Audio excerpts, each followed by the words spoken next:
Good morning, good morning. I'd like to introduce Judy Steele of Acela up to the stage, our chair.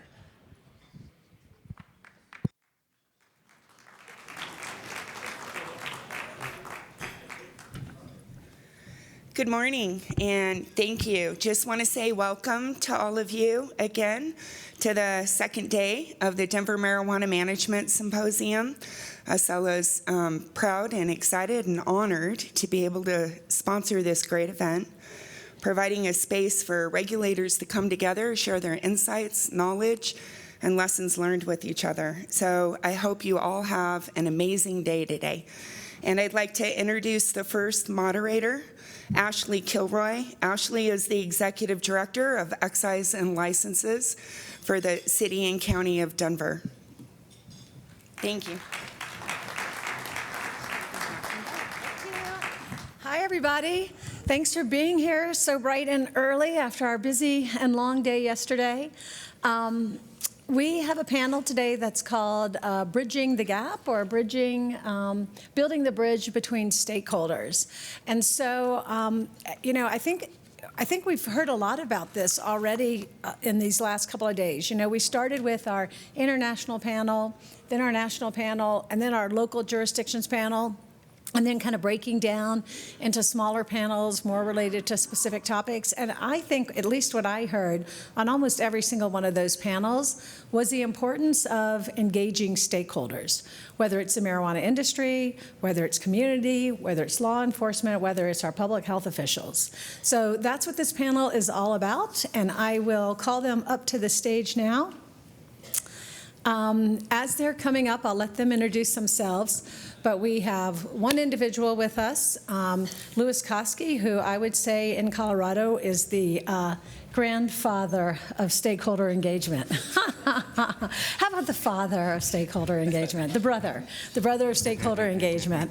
And we have Michael Correa, who works in DC, and he does this at a national level. He's really engaging Capitol Hill and stakeholder engagement and reaching out in those areas and doing a lot of promotion and making sure people understand what's going on in cannabis. And then we have two serial stakeholder participants on the panel who probably apply for and are chosen to be on almost every, I would say probably almost every stakeholder panel in Colorado. So with that being said, I will let them each introduce themselves. Christy, do you want to start? Sure. Good morning, everyone. My name is Christy Kelly. I'm the Executive Director of Marijuana Industry Group. I also am a licensee in other states and a former licensee in Colorado, and very happy to be here today. Thank you. Hi, Grandpa Lewis here. Former director of the Marijuana Enforcement Division here for a couple years. Was pretty actively involved in a lot of the rulemaking we did here from 2010 all the way through 2016, 2017. Currently the Chief Operating Officer for Metric LLC, a seed-to-sale company out of Florida. Good morning. My name is Hannah Leslie. I'm one of the co-founders and executive director of an organization called Smart Colorado. Smart Colorado is a nonprofit, nonpartisan organization that looks out for the impacts to public health and safety for Colorado kids, and I'm honored to be here this morning. I am Michael Correa, Director of Government Relations for the National Cannabis Industry Association. We're the trade association in Washington, D.C., representing the cannabis industry. So my main focus is talking to federal policymakers and talking about the issues that are important to the cannabis industry. So while states are going forward with legalization, what can the federal government do to allow these states to keep going forward?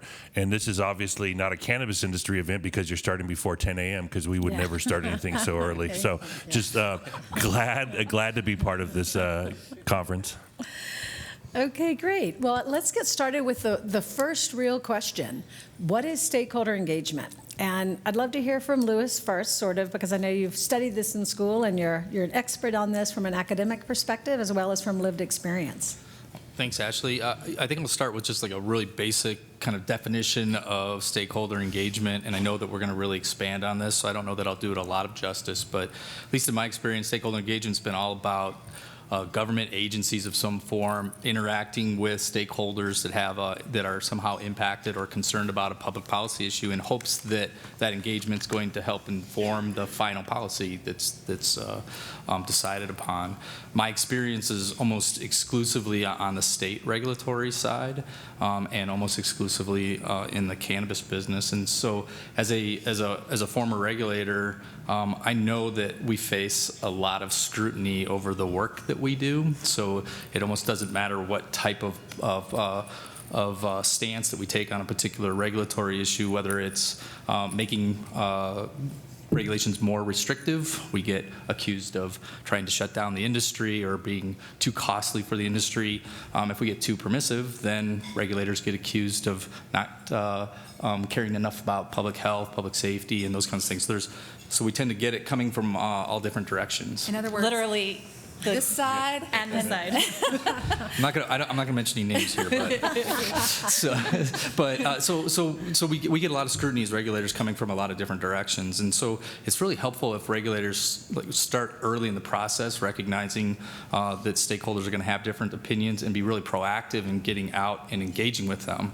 And it's kind of interesting, at least, I mean, this says a little bit of how about a nerd I am about stakeholder engagement, but I'm studying this for my PhD, and the floor for stakeholder engagement is actually determined in law. The Administrative Procedure Act, which is a federal law, and every state has its own version of that, gives like the floor in which regulators can engage with stakeholders. And usually that's a notice of rulemaking starting, and at a minimum, an opportunity for written comments, and then in some cases they have hearings. That's just intended to be the floor, and so regulators can also be really proactive and use some discretion and have a number of other, engage in a number of other opportunities to get stakeholders engaged in the rulemaking process. And I think because of Lewis's leadership in Colorado, we have, I mean, we look at it from different perspectives, and we have more formal and informal stakeholder engagement, but we have a real sort of kind of system around this. But Michael, from your perspective, from the federal level, you're not exactly doing that type of work. What type of work are you doing around stakeholder engagement? Well, one, before I took this job, I worked on Capitol Hill. I was a staffer. I handled water issues, energy issues, resource issues. And I remember coming out to Colorado and touring facilities and seeing the effects of what federal regulations had on the local operators, and always thinking of the downstream effect that a regulation would have, and while that was important to get the outcome you wanted. So I'm always thinking about that. My goal, and the goal of all of this, is to hopefully get rid of the illicit market and bring this issue out, tax it, regulate it, and have a good outcome that you're looking for.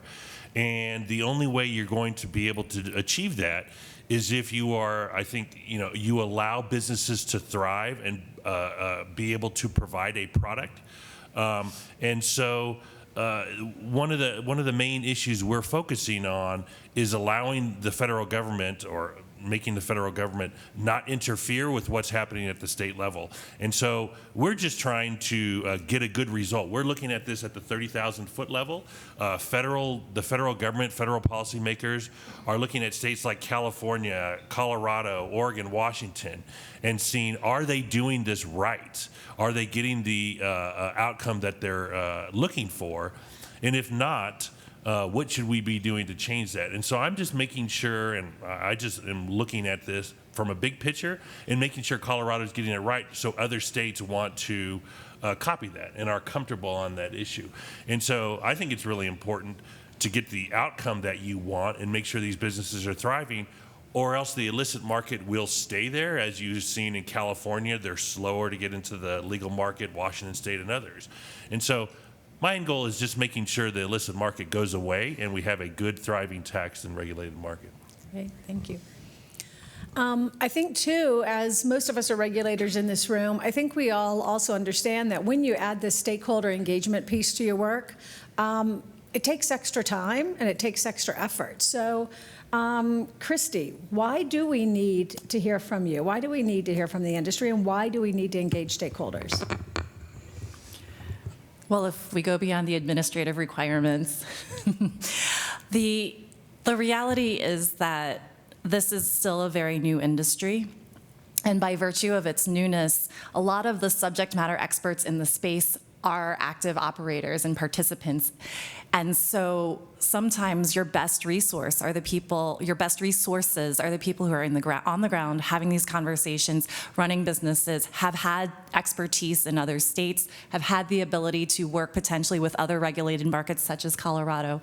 And so stakeholder engagement is important from that perspective. I also look at it, I look at it as an intersection between the voices of the many. We, in Colorado, we're the oldest trade association in the state, which makes us the oldest state trade association in the world on marijuana issues. And so from that perspective, we reap the benefit of some very, very mature businesses, as well as businesses that are investing in innovation areas.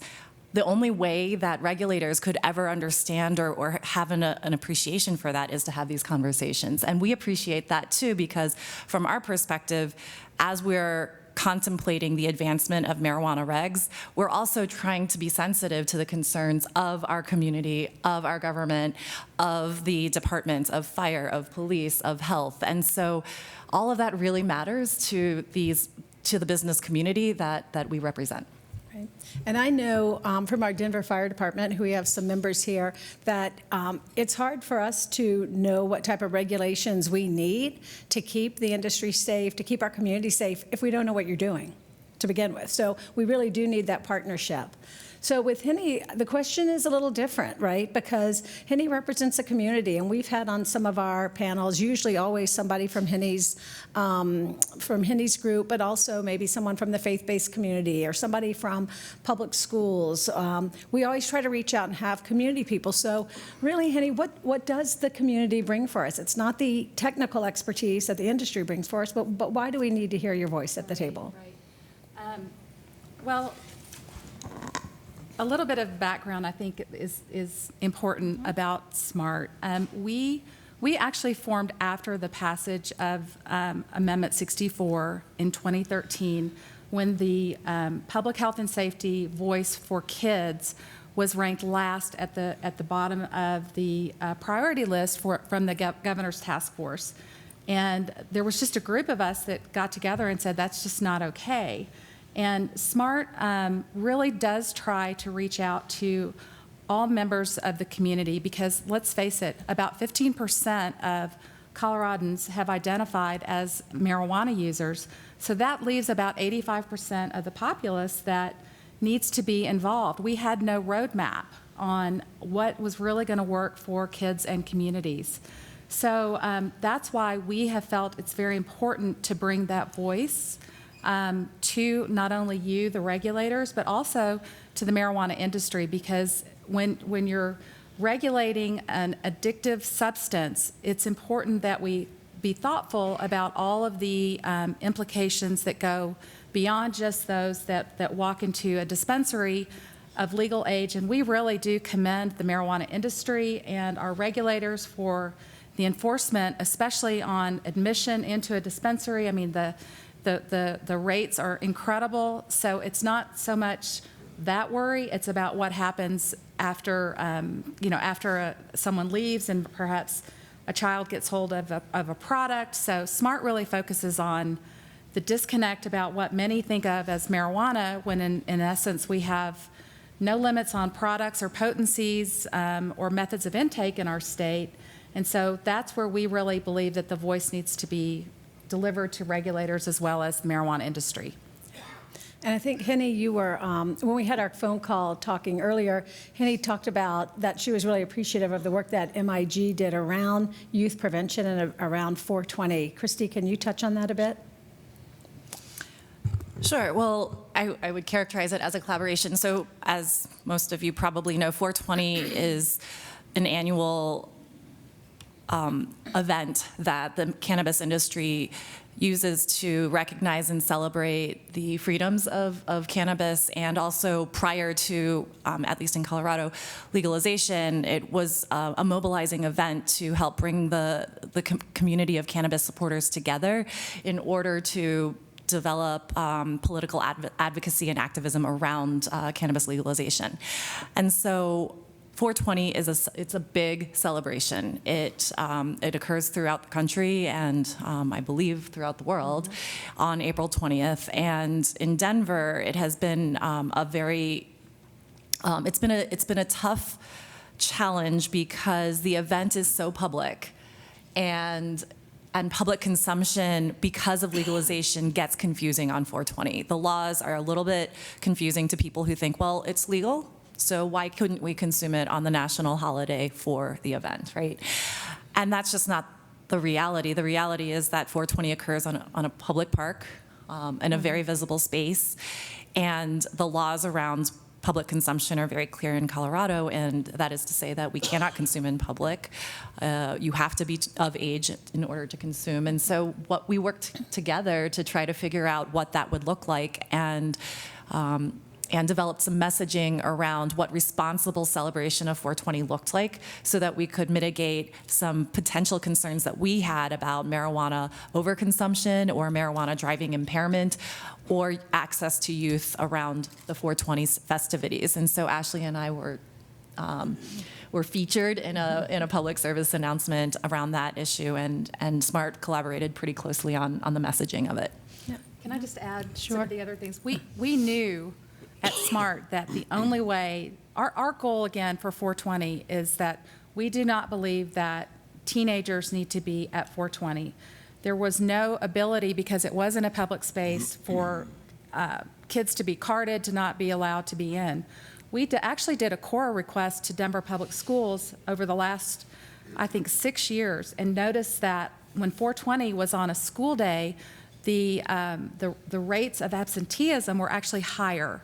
So we knew we had a problem, but this was just one way that we could work directly with the corporate sponsors of the 420 event to work together on trying to figure out ways that we could keep teenagers away. Because again, it shows exposure, but it also, individuals were bringing kids in strollers and toddlers, and we just are trying to message to adults that this is not for kids. So, but we knew that the industry, we had to work together. And I think a lot of that sort of relationship of people working together stems from the initial stakeholder outreach that Lewis has done so well and brought us all together so many times. So Lewis, we've talked about, that we think stakeholder outreach is a good thing, that we need to do it. How do we do it? How do we do it? How do you identify who are the stakeholders, and how do you bring everyone together? Well, the stakeholders, especially here in Colorado, were pretty apparent to us, right? I mean, there were a number of very vocal groups. I mean, as we were legalizing cannabis here in 2013 and going through all the process of putting the rules in place so we could start sales in 2014, we had the luxury of Governor Hickenlooper putting together the Amendment 64 Task Force, which did a really good job identifying a lot of the stakeholders.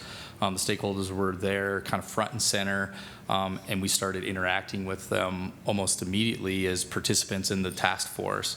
So we kind of took the mold that Governor Hickenlooper gave us from the Amendment 64 Task Force, and we started putting together all of the work groups, and we had them specialize, folks that were more interested in understanding and influencing regulations around cultivations versus infused product manufacturers versus licensing. And licensing was probably like the hardest one to get people to show up to, because it's kind of a boring topic, but it's also a very, very important one, right? So, sorry, that was just because of the grandpa thing earlier. So, so I think we're even, right? Okay.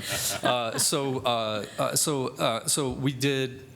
we identified a lot, and it's almost a little counterintuitive for regulators, because when regulators have a lot of use the discretionary techniques like work groups and public forums, and they make themselves somewhat vulnerable to what could happen in those. So if there's a lot of arguing and there's a lot of scrapping during the work groups, the regulators oftentimes are kind of blamed for whether or not it goes well.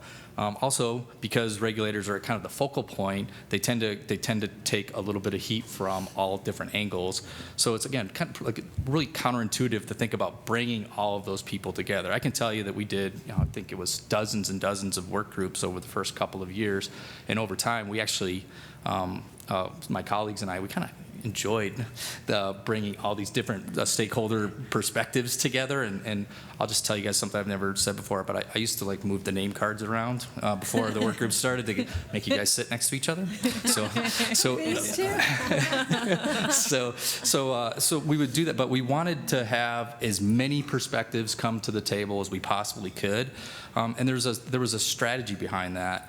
And the strategy was that first of all, we just didn't know what we didn't know at the time. And so we really needed to make sure we're getting all the perspectives we could. But we also knew that if we brought everybody together and we had more conversations about it, that everyone would have have the sense that they were heard, and that they could learn more about other stakeholder groups and ultimately be able to influence the policy. And you asked kind of how we did that. We framed every conversation. We framed every work group so every stakeholder group had to carry their own water at the rulemaking hearings. So if they wanted something that kind of sounded like an extreme end of the perspective, they would have to plug that into a framework and make that argument to a broader set of stakeholders. And so what that did is it took the extremes and almost took them off the table and had everybody almost immediately talking about things where we could negotiate and we could also come up with balanced public policy. I think regulators have the hardest job, balancing that between the pressure of politicians or executives or legislators at the same time of doing what's right in the public interest.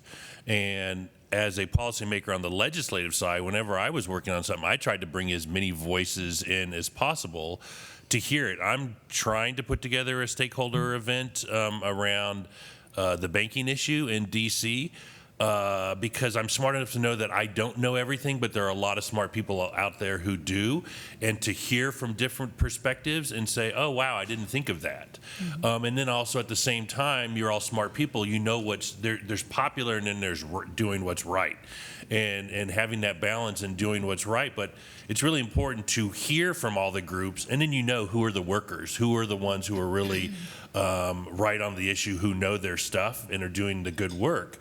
But that takes a little time, and let's be honest, you look at alcohol, it's been around 100 years, regulation, this is really new, and we're figuring this out as we go along, and it's really important. Yeah, and Michael, I know the atmosphere is a lot different in D.C., but do you also see, like Louis said, it's somewhat of a risk at times, and you put yourself out there to be vulnerable when you're bringing polarized perspectives to the table. So how do you handle that? Well, one, I used to do hearings in Congress, and so our whole goal of a public hearing was to gather information. And so my mindset is I'm going to invite everyone, and then after I hear from them, I'm going to realize they're full of BS. But it is, or maybe that they're just up there to talk, but they don't really have a solution. And I'm a pragmatic person, and I want solutions, and I want the regulations on this issue.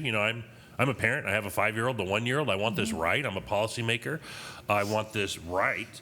And so at the same time, I want to hear from everybody, just to hear the different perspectives. And sometimes, maybe you can hear from someone that actually, hurts the cause, or throws it backwards, or they just want to make noise. And just being able to balance the personalities in the room. And Louis mentioned just having, it's so important when a person, I've realized in politics, when a person is just heard, just being heard, that they realize, well, that's the important, I was heard, and then they sort of almost can step away. It's just really important to hear that. I see Christy had a comment. I just wanted to add that I think some of the most effective stakeholder engagement has a couple of basic principles. The first is the right stakeholders in the right conversations, and the second is having a clear goal. I think that, inviting diverse perspectives to any conversation adds value, provided that everybody understands what the goal is. I have sat in very diverse stakeholder engagements where there wasn't necessarily a clear goal. It was more of a fact-finding mission, or just trying to understand and gauge where people were on a specific issue. And that's really where you see the fireworks, where people are trying to re-legislate or re-litigate whether marijuana should be legal or not, or whether marijuana should be available in a municipality, for example. And in many cases, those things have already been determined at the point where there's a stakeholder engagement. And so being very precise about what the goals are and being very clear about what the expectations are have in my experience, contributed to far richer discussions about what you're talking about, Michael, solutions-oriented, recommendation-oriented discussions. And at the federal level, members of Congress, they're not really up to date on cannabis and the industry in general, and they have to learn. And I put together stakeholder meetings where I'll get the industry in that area or that state and bring in members of Congress into their district just to hear from the industry, because they want to learn what are the issues and what are the issues that they're dealing with at the local level, to get them informed. Because as I mentioned, on so many other policy issues that have been around for so many years, the members know this. This is such a new issue. Members really don't know, and I want an educated Congress on this. When they're doing policy, they know exactly what they're doing, and part of my job is getting them out there to hear from people. This is really important. So, Henny, I'd love to hear from you. I know, and Henny's very savvy, and I know you're tough and you do this a lot. But what about from the community standpoint, where you're sort of not intentionally, but sometimes unintentionally pitted as one extreme, opposed against another extreme? Tell me about how community feels about that, how you can navigate that. To be honest with you, it's very difficult. It's difficult because, let's face it, this is a very powerful industry, especially here in Colorado. We have, I think, Christy, I don't know, you could probably, over 60 lobbyists were retained last year at the state capitol. So the industry has a large voice, and oftentimes SMART is, we have about 10,000 members that we communicate with frequently to bring in and make sure that we have a good touch-in on what we should be saying to regulators about public health and safety for Colorado kids. That is the way we look at our lens.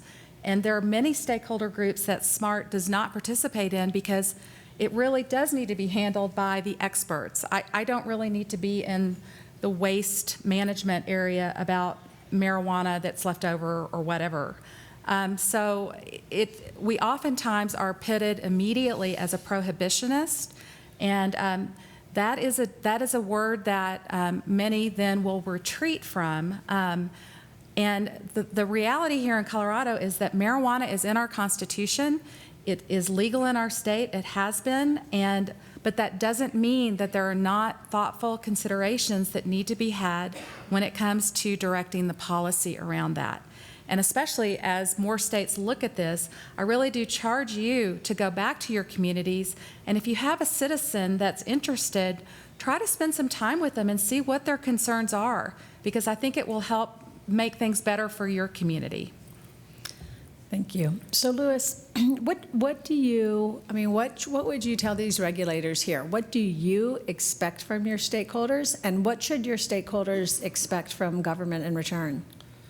Well, I think earlier I talked a little bit about the strategy of bringing a lot of different stakeholders to the table. I think other than just like some general behavioral guidelines for how we're going to engage in the conversation and being civil and constructive, our expectation when we were putting work groups together was we expected all the stakeholders to act rationally.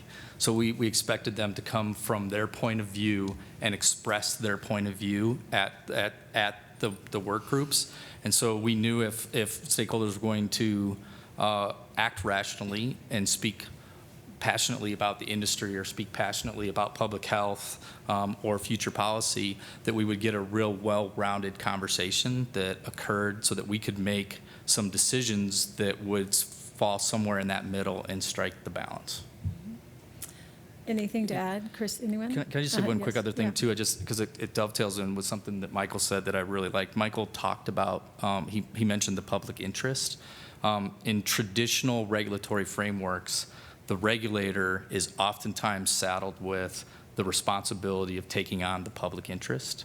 And something that we decided early on is that we thought that the public interest should be something that's negotiated and discussed amongst a broader set of stakeholders. So, and the hope is that when we had regulations that were balanced, that took into consideration all the public health and safety and public interest items first and foremost, you could still balance it in a way where the industry could be really successful and even thrive.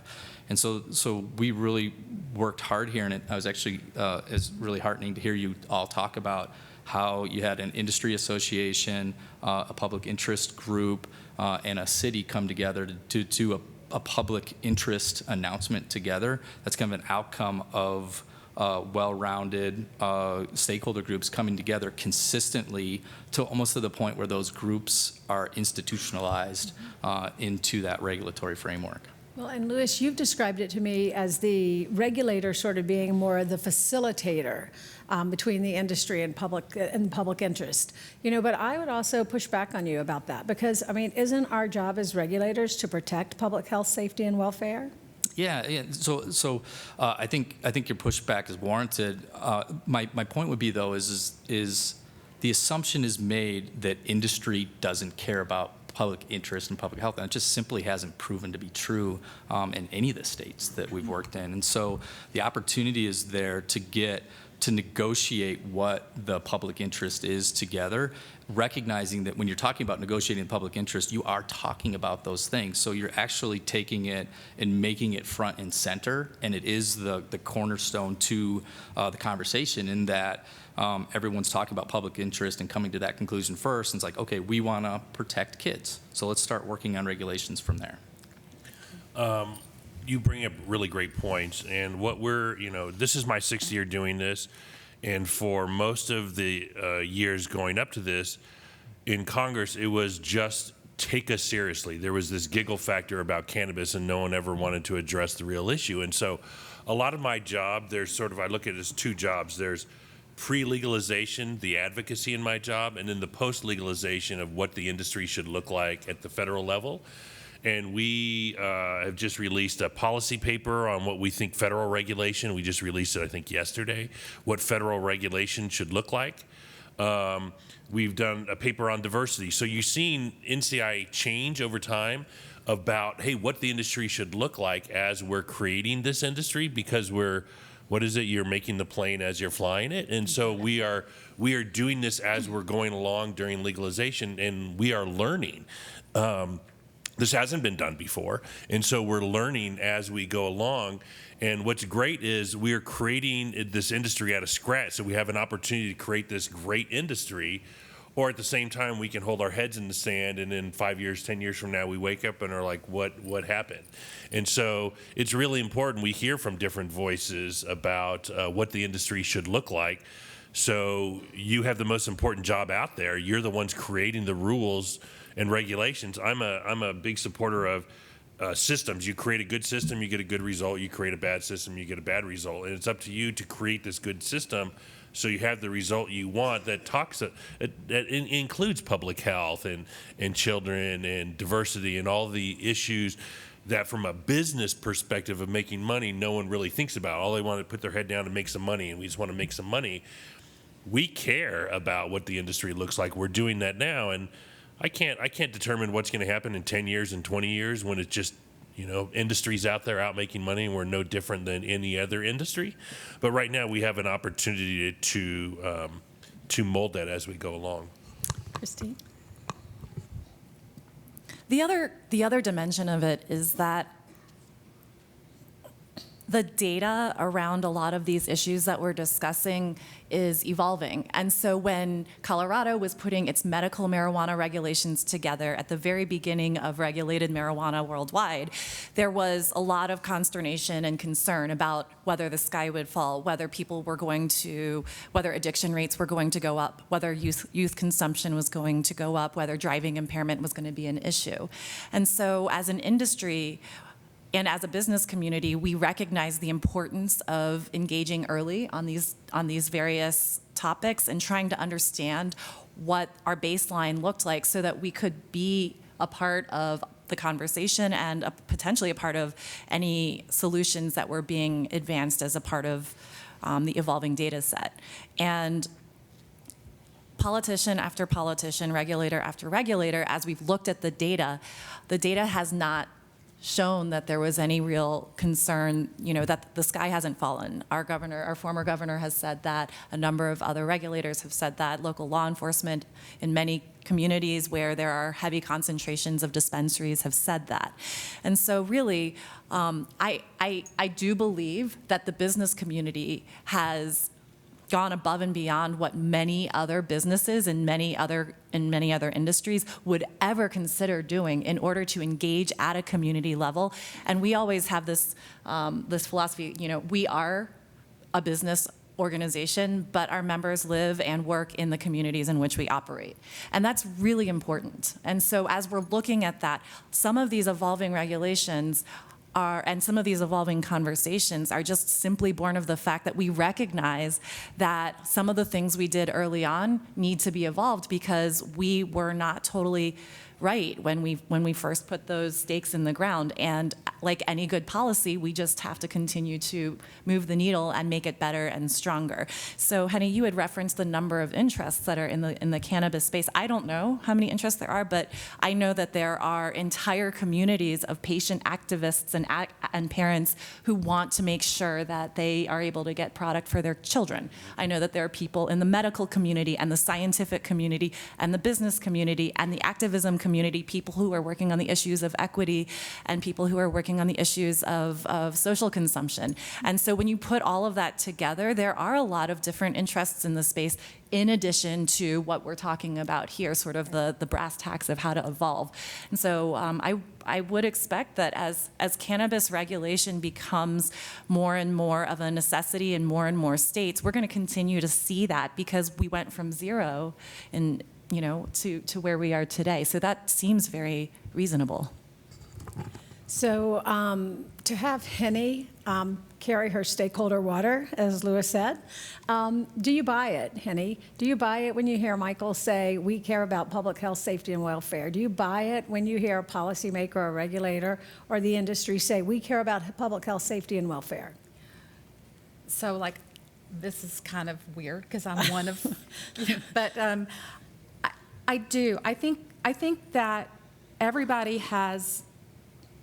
I mean, we're human. We have our best interests at heart, and that might mean advancing a business opportunity. It might mean making sure many of you and many of the individuals in the industry have kids or have had kids. I have a child who has seizure disorder. I could not be more compassionate around a medical patient who is looking for the best solution for their child. I would have played in the traffic if that would have stopped my kid from having seizures. So I get it. I think that it is a lot about give and take, and I think probably the most important takeaway is that you have to understand, and we all as a society have to understand what today's marijuana looks like. And you have to educate yourself and your public as to the methods of intake, the products, and the potencies. And as Christy pointed out, a lot of the data has not yet evolved because this is a new industry. But I just want to comment to Christy's point about youth use rates have stayed relatively stable in our state. We have done an amazing job as the state and the city of Denver in terms of youth education, youth prevention. But I wanted to say a but about that the market in Colorado has shifted from smoked product into the concentrate market. I think, Louis, you might know this as well, that it's about half and half. The market now is about 50% flour and about 50% concentrate. And guess what? The underlying theme of what's happening with our kids is that they are also now trending like adults. They're going into the concentrate market. A third of the kids in Colorado that reported using marijuana in the last 30 days, and we have a white paper on our website that identifies this, used concentrate, dabbing, and edibles. So the adults are setting and modeling what is happening with kids. So I'd like to switch focus a little bit and move to the topic that we've talked about before, all of us, of regulatory capture. So maybe we can have Louis kick that off again from his academic perspective and from lived experience. Again, can you define for us what regulatory capture is and what does it mean to you in this industry? Well, I kind of mentioned, like in some of my initial comments, that that regulators tend to kind of be left with pursuing, like protecting the public interest, and this is more of a traditional regulatory framework. What that does is it almost immediately puts them at odds with the industry. So what typically happens in a regulatory framework is there's some form of outcry or seminal event or something that creates the regulatory framework to begin with. And generally in that first phase, regulators have a lot of influence over what's happening, and more importantly, they're really supported in their efforts of taking regulatory enforcement. But a lot of the initial outcry generally tends to fade away, right? Because the regulatory market gets well established, and things are humming along nicely, and then the advocates, like a Henny's organization, they go and they move on to another state, or they stop being part of the conversation, and so it leaves the regulator still feeling like they have to carry the water on the public interests at odds with the industry. And over time, the industry does tend to get stronger. It gets more well established. They do also have the ability, if they don't like what you do in regulation, they can litigate or they can legislate, right? And at the state level, we tend to see more of the legislation because it's less ossified than the federal government is right now. So this is kind of like in a traditional regulatory market. So what generally happens then is that the industry becomes and can become strong enough to actually capture the regulator. And regulatory capture can happen in a lot of different ways. You can have regulators that leave office and go to work for the industry. You can just have the industry so powerful that they just kind of pummel the regulators every time they try to actually enforce on regulations and those types of things. So that's like regulatory capture in a nutshell, at least from the way I understand it. So, and Michael, I thought you had an interesting comment. Michael said, we all love the regulator when there's an E. coli outbreak. Yeah. Can you expand on that a bit? I've spent my whole career in politics, so everything is through a political lens. And politicians are getting reelected by saying there's so much economic growth and so many jobs, and they care about the small businesses in their background or in their states. And if a regulator's out there that's going to do a regulation that maybe costs a job, there's going to be pressure on them. And then it swings full circle. You know, we attack regulators, and all of a sudden there's an E. coli outbreak, and we say, where was the government? Where were the regulators? And we're all shocked when we didn't know we had spent the past 10 years clipping their power. And that happens in everything. You know, people talk about the revolving door, and you see that in Wall Street and regulations and lobbying in general. And I hate to say I can't control, just America and capitalism and the market and the way we are, and it's not the world I want. I got involved with this because I care about the industry as a whole. Everyone's equal. I want to do what's right. One less person arrested, great. One extra child getting access to medicine, great. I want to do what's right. And that's what I'm in it for. But I do see we at NCIA spend $500,000, $600,000 lobbying. You are now seeing individual companies spend $1, $2, $3 million in their lobbying effort. And so you see a company may give us $1,000, $2,000, and then they'll spend $250,000, $300,000, $400,000 on their lobbying effort. and they care what's best for their business versus the industry as a whole.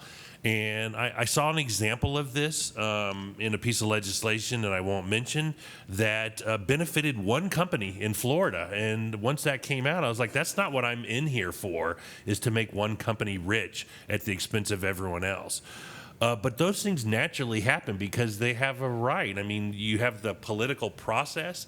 They have power, they have money, they can donate. Until we change campaign finance laws, until we change lobbying laws, some of this regulatory capture is just sort of natural. It's just a process that happens in our political process, and we just need to be educated on how we do it and who we listen to, and hopefully we're not there yet. You talk about how powerful I am. I wish I was that powerful. Right now I'm not. Maybe one of these days I will be, but I do see an influx of money coming into individual companies. And I could see, going forward, the pressure of the industry on Congress. We're just not there yet. Maybe they're there in Colorado in a fully established market, but we're just not there yet at the federal level. And it's a broader discussion that we need to be talking about in society on like I mentioned, lobbying disclosure, lobbying rules, democracy in general, and power and campaign finance, a lot of issues. Yeah. So Christy, do you feel like you, as a representative of the industry, have a big voice, or sort of the analogy that Michael gave us, clipping regulators' wings? Do you feel like we're there, or? Well, as I was listening to the conversation, I thought about a few things. The first is I remember when I was starting my business in 2009, and I understood that there were both local and state regulations that were being discussed. And in my efforts to try to engage in that, I didn't really know where to begin. And I couldn't get my own local elected official to respond to a series of emails that I sent. And so as I sit here today, benefiting from the voice of hundreds and hundreds of businesses, I think that there's a beautiful efficiency to the role that people like me or Michael play in the conversation, because we do the work of filtering through many, hundreds or thousands of different interests and distilling it into what the most important perspectives may be about a specific concern or a specific law or a specific reg that's coming down the pipeline. And I think that's a nice thing, because as you're trying to solicit the opinions of as many people as possible, for a trade association like ours, we really typically land at true center, because we have very, very aggressive, mature, large businesses on one side and very small businesses who are just getting started on the other. And so for us to really arrive at an organizational opinion takes a lot before we can even pick up, send an email or pick up the phone and make a request for a discussion. I also think about the push and pull, because I feel like as an industry we've learned a lot from our regulatory relationships and also from our community relationships. I think about how, the Colorado Department of Transportation and our Office of Public Safety at the state level, for example, have been monitoring state data on driving, cannabis driving impairment. And as a part of those ongoing conversations and relationships, we understood that there was an opportunity to educate. And so we did. Glenn Davis, he's actually in the other panel 2, I think, or whatever it is. And so he and I were connecting this morning, and we were the first trade association to fund a portion of a government campaign in that effort. And we've been doing this for a number of years. If you look back at the kinds of investments that we've been making as an industry, we have been investing in public health and safety messages to provide as much outreach as possible to constituents and consumers in the space about what the laws are, about what the emerging data looks like. And so I do think that there's a lot of reciprocity in those kinds of opportunities that I don't want to get lost. I don't think it's a one-directional thing where the industry or community stakeholders are pummeling folks with information. I think that there's an opportunity also for regulators and departments and agencies to push back out and say, hey, listen, in our internal discussions or in our observations of data about this or that, we're seeing a trend over here. The Med once told us that they weren't sure what was going to be happening with underage enforcement, and that, when in comparing our industry with alcohol, that we were about parity. And we didn't like that. We wanted to be better. And so our trade association sent out free bud tender education to every single dispensary in the state to remind them about what this new vertical ID that the state was rolling out looked like, to make sure that we were able to provide that ongoing education. We would never have known to do something like that had we not heard that there was a concern because of this new regulatory thing, and had we not known that we were trending parity to an industry that we think that we are, well, I can say that here. I think we're doing a much more focused job on things like underage enforcement. Yep. So I'm definitely going to leave about 30 minutes at the end for questions, because I know all of you have heard so much about the importance of stakeholder engagement. I'm sure you have a lot of questions about how to do it. But before we get to that, I think it's also really instructive if you guys, and I'll start with Michael, if you guys can just give us an example, a war story of a time when maybe you thought stakeholder engagement went really well or went really badly, and what you learned from that, and what we can all take away from that. The only thing, at the federal level, we're not having that level of discussion yet. It's just, we're debating the merits of marijuana, should we legalize or not. But watching from afar, one of the issues that I saw that I think was important, you remember a couple years ago when Maureen Dowd came to Colorado and ate the brownie and had the issue and wrote the story? And the issue was about dosage and how much was in it. And I think you saw in Colorado a good example of the state working with the industry to solve a problem, to talk about dosage and to educate the public on, what is it, start slow, go slow. Go low, start low, go slow. Yeah, exactly. And so I think that's a perfect example of the government and the industry adapting to something that's happening in the public. And so I come from D.C., and Congress does two things well: nothing and then overreact. And I worry that what you're seeing right now with the vaping is a little overreaction. Let's just shut it down. When you have cancer patients that need vaping. And so I don't want to get into an overreaction. We need a situation where, when a policy issue comes up, the government is working with the industry to address that issue and come to a conclusion, because I think that's a perfect example of where good came out of it, right, versus where could this have gone? Oh, let's just shut down brownies. Let's just shut down edibles. Let's just shut down. It would have been bad versus coming to a good solution. So that's just something I saw from afar. Great, thank you. So Henny, with all of your experience serving on stakeholder work groups, do you have an example for us? Did you want a war story? Whichever, well, okay. A good or a bad, just an example to give everyone sort of a basis of what we're talking about in real time, in real life. So I'll start with the disappointments that we've experienced. Probably the largest, well, there's two, and I won't delve into a lot of detail, but number one, we have products in the market here that masquerade as medicine in the recreational market.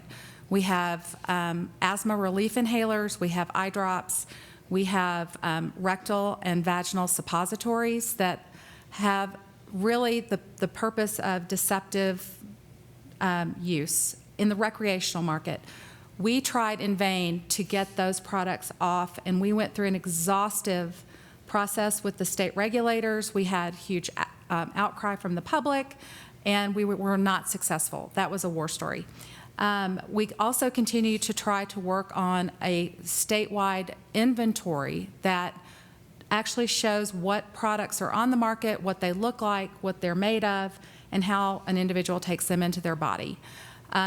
So those are two things that we have still not been successful in doing. I think probably one of the things that we're most proud of at SMART is the collaborative work that we did around marijuana edibles with respect to markings, and I think we've set sort of the standard across the country.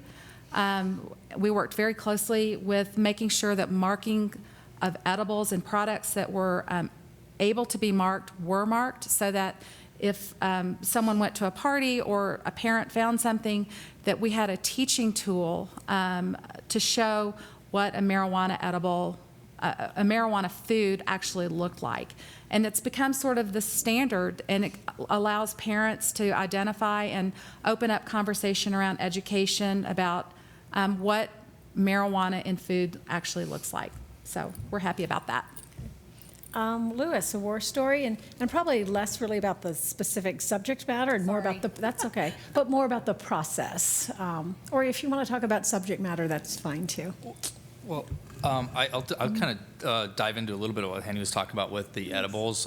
Even a couple of years now since we did that like marathon year-long edibles, which was 2 legislative sessions and 2 rounds of rulemaking, where we had every news outlet in the country at almost every work group that we had. I'm feeling still pretty proud of the balance that we struck. That was a really difficult period. I think that year took about 10 years off of my life with other things that also was occurring at the same time. But the end result was really good in that we have a set of regulations that I think are being used again and again in other states. And I remember when we went to the last rulemaking session and talking about we expected everybody to be rational. We have our final rulemaking hearing, which is different kind of setting than the work groups. And as all the different stakeholder groups were coming up, we knew pretty much where they were going to land. Hey, we think this is a good balance. Maybe you didn't go far enough. We think this is a good balance. It's probably a little too restrictive. Maybe we can work on it. But everybody came, and we knew we weren't going to get a consensus, but we knew at that one rulemaking hearing after this 1 year, I knew we had come to some sort of solution. And the reason why I think it's a great story to tell is it stood the test of time in a lot of ways. I know there's been some tweaking to it and things, but that's really what you're looking for, especially in a young, new industry that's really trying to get its feet underneath of it. You're trying to get that to stabilize so that you don't have these big, huge fluctuations in public policy. Now, that's not to say that the 12 months preceding that wasn't hard for the industry. There was some things where we went a little bit more permissive, then we went restrictive on some things, and there was some cost that was associated with all those things. But at the end of the process, that year-long process, we had a set of regulations that were born out of a really strong stakeholder engagement process. And one last thing on that is we wouldn't have even, as regulators, been positioned to facilitate that kind of process with as divisive as it was, because it was very divisive, had we not done all of the legwork on all of these other issues in advance of that, to where everybody was coming together somewhat, again, in an institutionalized manner to come to the table and to be able to find the right balance. So when you talk about legwork, you're talking about different work groups that you had already had on maybe easier subjects, or legwork on this particular topic? Well, I mean, actually legwork on much more, on topics that were just as complicated. I mean, we had to address advertising, right? I mean, advertising is not an easy topic to address, especially when there's really no precedent setting other than the tobacco settlement, which was what a lot of the regulations were styled after. But there wasn't a lot of precedent for our areas. There were other areas that we had to address: production management, advertising, labeling and packaging. All those things were all very difficult conversations to have. And had we not been engaging in difficult conversations and difficult public policy issues, the edibles issue, I think, would have been much harder than what it was, and it was pretty hard. Yeah, okay, good. Christy, war story, good or bad? Well, I'm just going to piggyback because I really like the example that Lewis and Henny were talking about. From our perspective on the packaging and labeling discussions, the 2 foundational touch points were: what is the legislative intent that we're trying to effectuate, and what is the public harm we're trying to mitigate? And I really do think that there was nice balance in those conversations.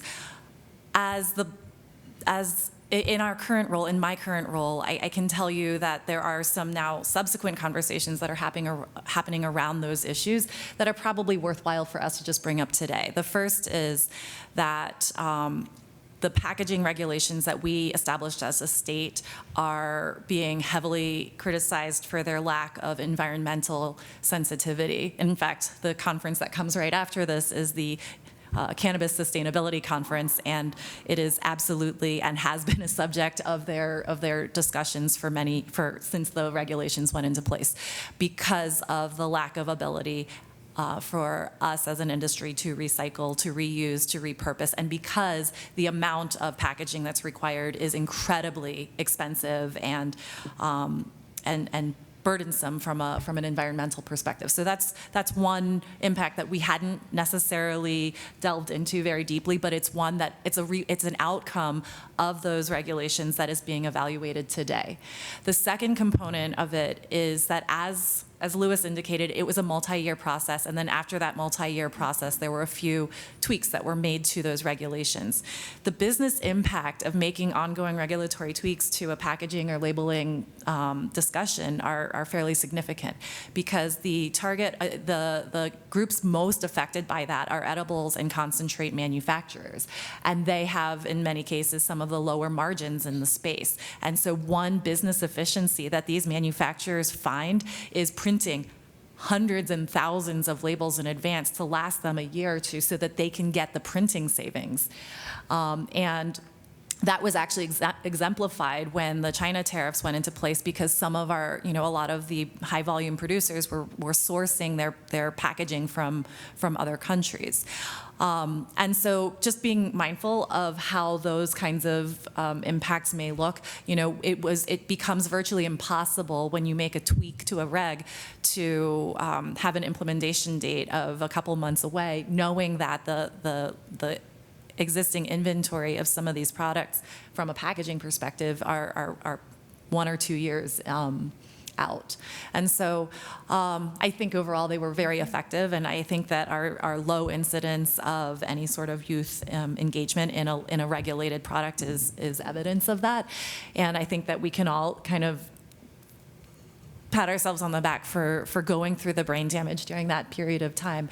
I do expect that we as an industry are going to have and will continue to receive a little bit of heat on the environmental impacts. And so the next conversation, and maybe as some of these evolving and emerging markets are coming on board, consider the environmental impacts of what these kinds of discussions may also look like, because it will absolutely come back as a part of future discussions. So if you can get it right in the beginning, that'd be great. Hey, just one quick funny story. I was touring a facility just in Denver a couple years ago after the regulations came out on the packaging, and the person was like, hey, here's our new child-proof packaging. And he was trying to open it, and he couldn't open it. So not only was it child-proof, it was adult-proof. So that was really successful.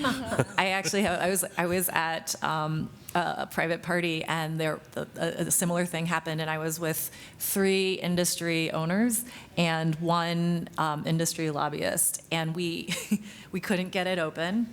So then we started throwing it on the ground, and then we couldn't get it open still, so then we started stepping on it, and the package still wouldn't open, so then I tried to use my key, and I bent and broke my house key, couldn't get it. So there are actually very effective child and adult-proof packages out there these days. Yes. Yeah. Yay. And they're sitting in the landfill for quite a while, I assume. Yes, Not that's very the good downside. Yes. So we're right at 9 o'clock. We have another 30 minutes for this conference, for this panel. So we have about 30 minutes for questions. Elliot has the microphone. So I see a question. I see lots of questions. Lots of questions. We drove a car over it to open it. Hey, I'm Brandon. I'm with the City of Portland. So not just as a regulator, but as a human being, I see a lot of claims about cannabis from kind of both spectrums, from cannabis will cure cancer to if your kid smokes cannabis, they will flunk out of school. And when I hear those kinds of messages, it makes me trust the messenger less. And I'm sure I'm not the only one. I'm wondering how each of you navigates conversations within your own constituency when there may be misinformation, even if that person supports a cause that you're coordinating. Christy, you want to take that? or start with it? Sure. Well, the way that we've approached it is we source as much of the highest quality vetted data that we can find. If we're talking about, for example, cannabis driving impairment, the source that we use is the Colorado Department of Transportation and the Office of Public Safety, because they have been very intimately studying the issue and refining their metrics over the years to a point where they truly have some of the most accurate ways of assessing the issue nationally.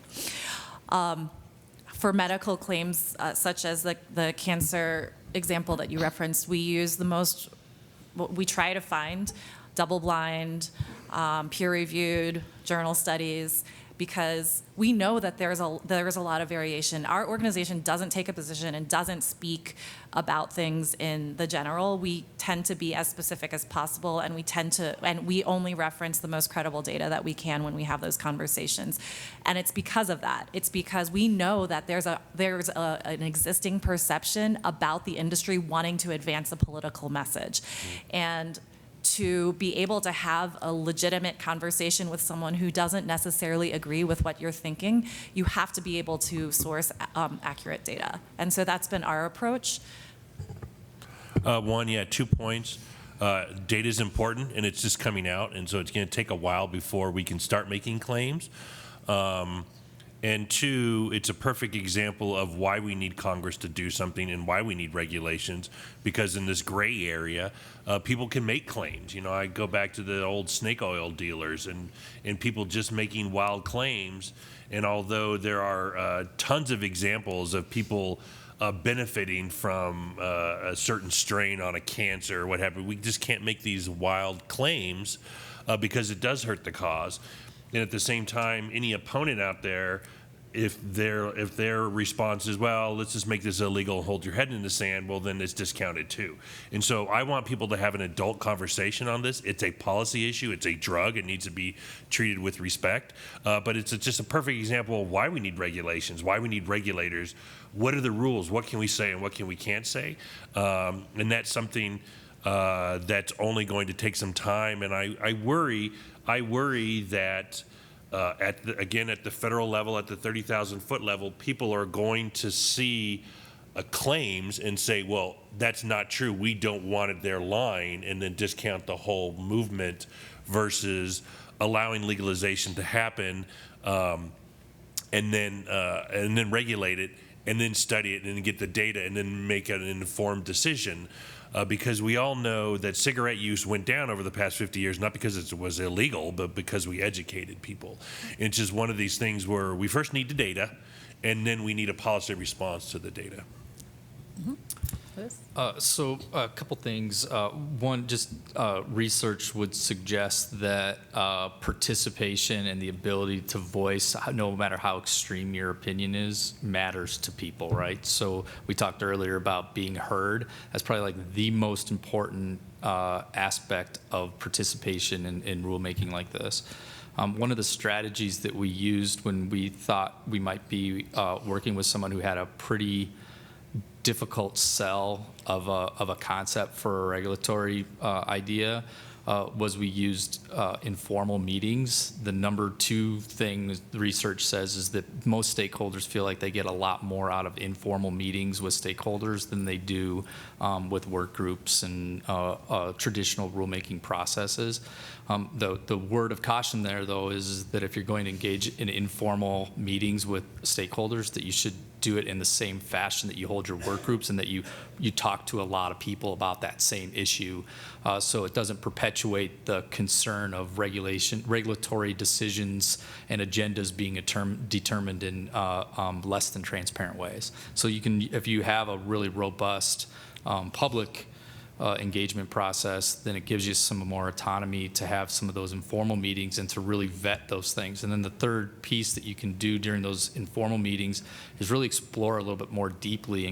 And the question we would often ask is that we also asked in work groups is, what do you think other stakeholders are going to say about your idea? Kind of help us better understand and then try and get a sense as to whether or not they thought there was some merit to those ideas. So we can kind of start to flush those out, and we had a lot of success just making sure that we listened to as many people as we could and acknowledged their position on things. And that seemed to help with those types of extreme ideas.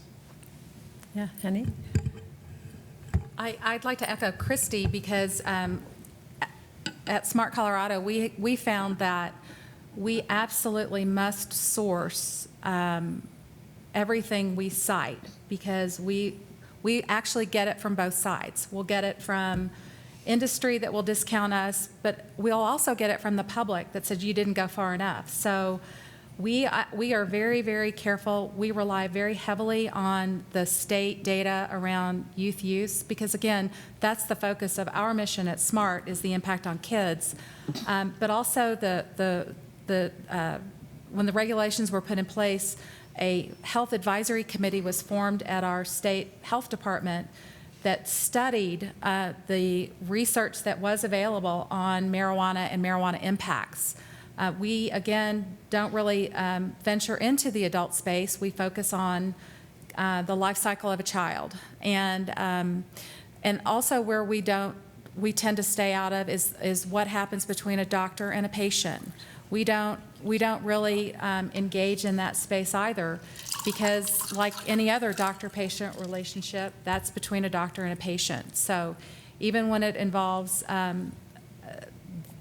child or a condition that perhaps the state legislature is looking at, we at SMART stay out of that.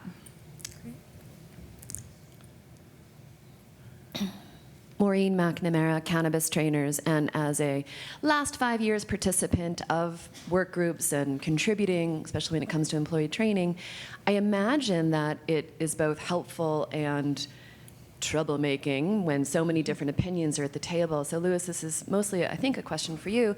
Can you take us behind the curtain about what happens after the work group and all of those thoughts, ideas, and written comments are submitted? How does your team sort through, collect, and then create? Any chance you'd like to have an informal meeting about that? After? No, so I think a lot of the conversation that happened for us after was one of like, wow, we really didn't think all the possible implications, and we would go into those meetings afterwards. A lot of times feeling like the balance was already achieved just by some of the feedback that we got from people that participated in the process. We even had at some points non-binding informal straw polls of where people were on a particular process. We talked a lot about that in edibles. I mean, we came with some ideas. I think if I remember correctly, we had like a one-pager of ideas that we didn't even put into rule speak. We just put it out there informally for people to be able to review so that we could come to some conclusions so that most people wouldn't be surprised by the outcome. So all those conversations that happened behind the curtain with regulators were informed by and really focused on what we learned and what we thought the right balance was going to be. And a lot of time you have to keep in mind too that that was one point in the process. So then we would update the rules that we had drafted and posted out there, and then those would go out right away for everybody to be able to review because they still had the ability to say, okay, well, we think you missed the mark on this at the hearing, or you missed the mark in written comments. So all the discretionary outreach that we did was part of a process that still left additional process to take issues with the final regs. And then the one more thing that I would say is that a lot of times when we left those workups, we felt like we had reached the right conclusions and that we felt like we were somewhat bound by some of the decisions that were made by the rulemaking work groups. And I think it's really evidence. Have you ever looked at all of the variations of the versions of the regs from the first drafts to the last drafts? A lot of times they change significantly as the result of those work groups, both making things more restrictive in some cases and more permissive in others. All right, Elliot, Where are you? Oh, there you are. Okay. Hi, good morning. My name's Shannon Jaramillo. I own an ancillary business called Cannabis and M Staffing and a training center out of New Mexico. I'm here with a working group under our governor working on legalization. I appreciate you folks being up there. A question that I have is I've noticed that the North American industry classification system is not tracking our industry. And so as I look at the workforce and from an ethical perspective of selling a lot of these brands and recruiting folks into the field and training them, I became a little bit, I stopped dead in my tracks when I noticed the risk of the industry and how quickly it was moving and how some of the stakeholders are maybe not putting in place occupational safety and health as they're trying to expand their businesses. And so it caused me to stop and take a look at that piece of the work and see how it's being tracked. My question is this on your radar? And also, how are you folks tracking the workforce at this time? What type of data are you pulling forth? Thank you for that question. It's actually a very topical question because it's an issue that we've been tracking for a number of years. The biggest, I think, point of confusion is that we are not federally recognized, and so a lot of these federal constructs are sort of confusing. Are we supposed to conform with them? Are we not? In Colorado, the industry has taken the position that we absolutely should conform, and our group, as early as like 5 or 6 years ago, had begun bringing in OSHA instructors and welcoming OSHA themselves to participate in conversations with our business community to really understand what the baseline looked like and to look at what occupational health and safety should look like.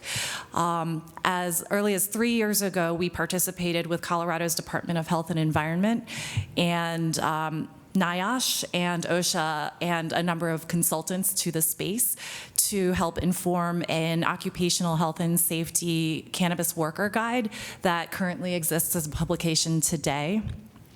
So that's another good resource. And from these early relationships, we've continued to also cultivate ongoing relationships. Both OSHA and NIOSH and CDPHE, I believe, have made themselves available and their department staff available to come on site to cannabis businesses and provide assessments of opportunities for improvement.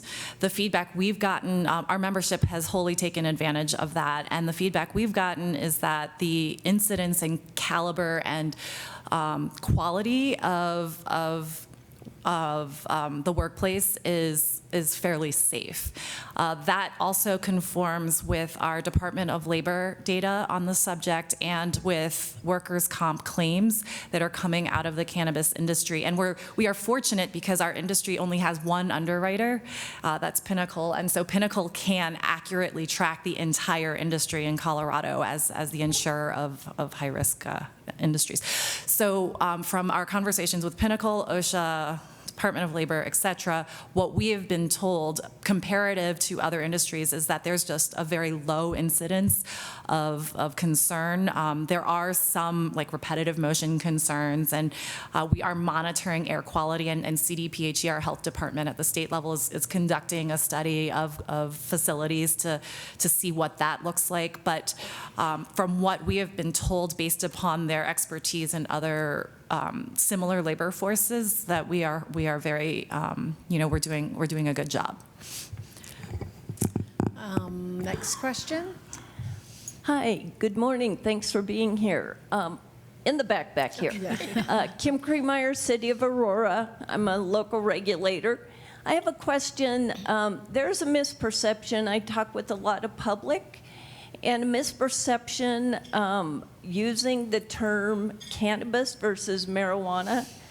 I get a lot of local businesses calling about being able to sell CBD oil, and I know that there's a session later on CBD and hemp, but since it is the cannabis plant, I think there's a misperception out there of if it's cannabis, can we sell it, rather than it being marijuana. Often I get calls, people saying, oh, are you guys no longer regulating marijuana? Because they're selling this cannabis CBD oil. So question, Is there any wordsmithing or education effort to educate the public the difference between marijuana and cannabis or hemp? That might be good for Christy. Or unless, Michael, you want to take it, because I've talked a lot. Yeah, make me do that. The only issue is marijuana. Marijuana is a connotation negative that's been around for a while, and we've always tried to talk about the cannabis plant. When you talk about legal or what you can get away with, from our perspective, everything's illegal at the federal level, so you can't get away with anything. But they legalized hemp, and so there's some confusion. So you have hemp-derived CBD legal, and then CBD derived from the marijuana plant illegal. And so, you know, we talk about a big picture because marijuana is negative and we want to talk about cannabis, but at that, we're not educating people at that level. We just talk to policymakers, but I would love to hear, because this gets back to the regulations, the rules, the snake oil dealers, what you can get away with.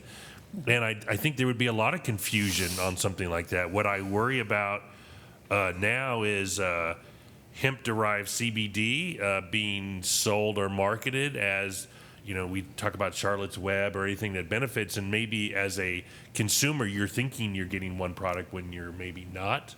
Not that it's going to be dangerous, but it may not be as effective as you thought it was going to be when you purchased it. So it's something that worries me. But I don't know. We haven't been focusing on that education campaign. The great question, and it has turned especially parent education, trusted adult education, upside down. Because honestly, what you regulate, or what we believe should be regulated, is THC, which is the component of the marijuana plant. And remember, in Colorado, our regulations, I'm pretty sure in the Constitution, the word marijuana is really what is describes the entire regulatory, legalization, commercialization framework. I don't know that cannabis is even in the Amendment 64. I'm not sure about that. So when you hear me speak about marijuana, that's because I'm, again, very cautious to be very technical.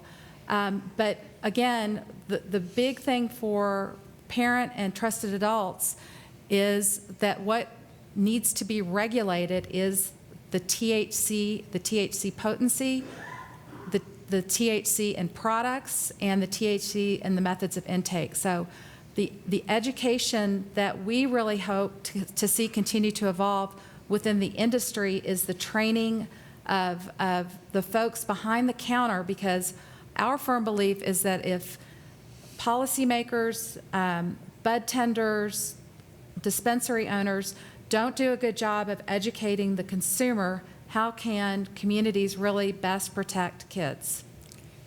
And Christy? Question of the hour.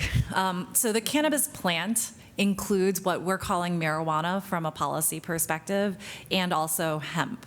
And so that's part of the confusion. As an industry, because of the prohibitionist and racial undertones of the history of the word marijuana, as an industry, we have very strongly pushed to use the term cannabis when we're talking about marijuana. However, I found that was a little bit complicated when hemp started being discussed from a regulatory perspective and a policy perspective. I was talking to the farm bureaus across the country, and and I couldn't suddenly just use the word cannabis anymore because it applies to both hemp and marijuana. And so you're hitting on the nuance of this entire discussion. There isn't a word for marijuana that is completely independent from the word cannabis that we use in the vernacular. That being said, the other part of it is that CBD is a cannabinoid, and it exists in the marijuana and hemp plants. Right. And so when you see a CBD derivative and it's just off the shelf, that is a point of confusion, because it's also something that you get as a part of the cannabinoid profile of the marijuana plant.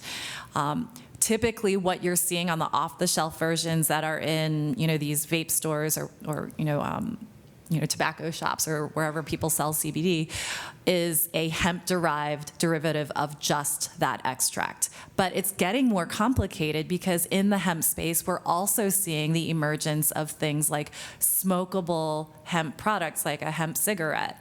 And at that point, you are getting trace elements of THC because you're consuming the entire plant, which has THC as a component of it. So the other part, we talked about cannabinoids. Hemp and marijuana also have THC in it. Kim, look at this can of worms you opened. And then adding to the complexity, right? Christy is executive director of the Marijuana Industry Group.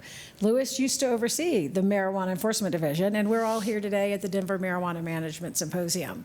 So, that conversation about do we switch to the term cannabis, I think is a valuable one that we all need to continue to have. But it is embedded in Amendment 64. It is embedded in all of our rules and laws and regulations. So, another question? Great. Hi, Bia Campo, Office of Marijuana Policy, City of Denver. My question, I think, is more to Louis, but you guys can all feel free to chime in. So you were talking about how this process of stakeholder engagement can be long and arduous, and I think that's both for the regulator and for the stakeholders.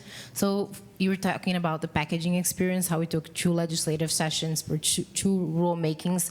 So how do you keep for 2 years people engaged? Because the experiences that I've had is that when we have one first meeting about a particular topic, there's like 100 people in the room.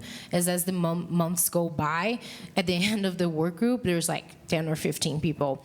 So how do you keep the people engaged, especially for people like, I guess everybody, Henny and Christy over there, that's their jobs.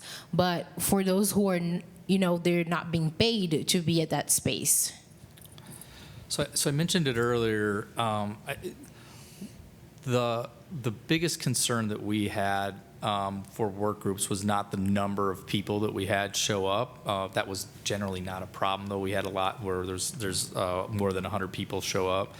Was that we would end up with a work group that wasn't diverse enough in opinions. So that's really where we focused a lot of our energy.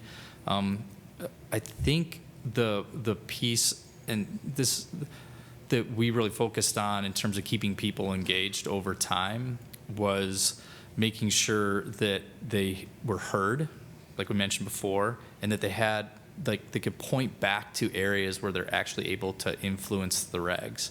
Those 2 things are really important. Then the third thing is that they tend to learn more about the other stakeholders, and that can be for a variety of different reasons. It may be because they're trying to collect competitive intelligence. It might be because they have a cause that they're really passionate about. But we made it really clear, we were very explicit in that it was very important for us to have diverse opinions at the table. And I think, to a large extent, it's my understanding, I've been gone from the rulemaking processes here for almost 3 years now, but it's still my understanding that tradition is still kind of lived on, and that they still have a lot of variety of opinions showing up to the rulemaking group. So I think there's some evidence there that you can avoid the traditional route, which is public interest stakeholders leave the conversation when they get what they want, and then the regulator becomes vulnerable for having to carry that public interest going forward. So I think the other thing that we did too is we when we had applications come in for work groups and we thought we were a little light on one particular viewpoint, we would start making phone calls and actually proactively I used the term convince at the time, but I'll tell you, we shamed people into coming to work groups so that we made sure that we kept that variety of opinion showing up.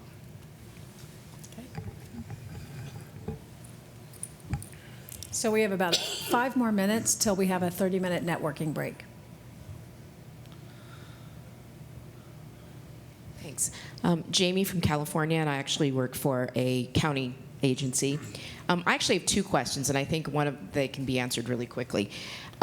So is it possible for a government agency to actually take donations from the industry? Because we're really struggling with finding funding for our education campaign. And industry really wants to help out, but the county is saying, we don't know if we can take their money. Does anybody have any experience with that? Christy? Well, there have been two I don't think so. What we've been able to do, the way that we've made our contributions to efforts, one was with an expungement event and a record sealing event that was hosted by the city of Denver. And the way that we did that was we set up a separate account under the Colorado Bureau of Investigations to pay, and it was an administrative account to pay for the costs of what we had committed to pay for to get the administrative expungement part of it taken care of. So it was completely separate from the city of Denver. The second was in a campaign that, or in multiple campaigns actually, with the Colorado Department of Transportation, and also they cannot take money from us. So we have a separate business account and a separate invoicing system through the either the ad agency or the third party. We've done sponsorships with Lyft, and we've done sponsorships for paid media or marketing materials. And so through that, we just have a separate account with the agency of record that is managing those resources, and they bill us independent from anything that happens with the government. And that way there's complete segregation of the finances, and that's the way that we've done it. Okay, that's helpful. And then my next question is, in California, it just got signed by the governor, a new bill that allows parents to bring medical marijuana to school to administer to their kid. And it leaves the local school boards, they have to create policy to either allow it or disallow it. So have any of you had that experience? I'm also a school board member, so that's why this is interesting to me. Who is most up to speed on that issue in Colorado? I am. Chris? Are you? Do you know what's going on? Go ahead. Yeah. So Colorado had two cracks at the apple on this very issue. The first was what we call Jack's Law, which was passed about 3 years ago to allow for children with medical necessity to bring cannabis on site. It was triggered by a boy who had seizures and severe dystonia, and when his patch wore off in the middle of the school day, it would result in excruciating pain for him. What happened was, after that law was passed, it became clear that there were school boards, including his own, which were resistant to adopting that legislation. And the way that our state laws were constructed, the school districts still have that autonomy to make that decision. So there was an amendment that came the last year, and that apparently is an issue that's still being addressed in our state. It is not completely solved. I was contacted by some parents as recently as this week, and as I understand it, they are still struggling with specific school districts and the ability for parents to bring medicine on site. It can get down to the administration of the medicine by a school nurse who is refusing to administer. It can also be at the school board level. So we've seen it in both examples, and it continues to be a challenge that parents face today. All right, Elliot, do we need to wrap it up? I don't think we have any more time for questions, so Okay, let's give our panel. So yeah, can we have a round of applause for this excellent panel? Thank you so much for your time. Thank you for being here, to our panelists, and thank you all for your participation. And we'll see you out there. Grab some food and get a cup of coffee.